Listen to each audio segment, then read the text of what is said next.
एक समुद्री राज्य था, वहां एक अजीब नियम था। कोई भी आदमी राजा बन सकता है, लेकिन सिर्फ 5 साल के लिए। जैसे 5 साल पूरे होते उसे एक भयानक जंगल में छोड़ दिया जाता, जहां जंगली जानवर उसे मार देते। इसलिए ज्यादातर लोग राजा बनना तो चाहते थे। वो उस 5 साल के पीरियड में खूब मजे करते, पर जब 5 साल का समय पूरा होता तो वही आदमी रोते बिलखते जंगल की तरफ जाते। एक दिन एक समझदार आदमी राजा बना। उसने सोचा 5 साल तो बीत जाएंगे, अगर मैंने आज से ही बाद का सोच लिया तो मैं बच सकता हूं। अब वो राजा था तो सारी चीजें उसके कंट्रोल में थी।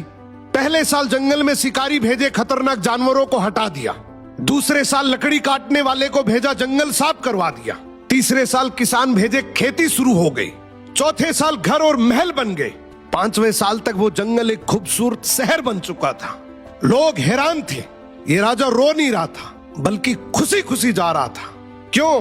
क्योंकि जहां दूसरे लोग मौत देखते थे, उसने अपने फ्यूचर का राज्य बना लिया था और फिर वो वहां जाकर आराम से राजा की तरह रहने लगा।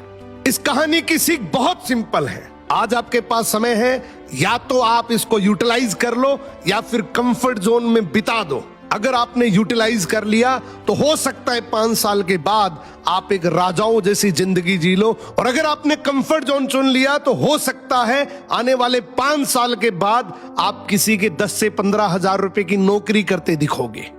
समय आपका है, जिंदगी आपकी है, डिसीजन भी आपका ही होगा।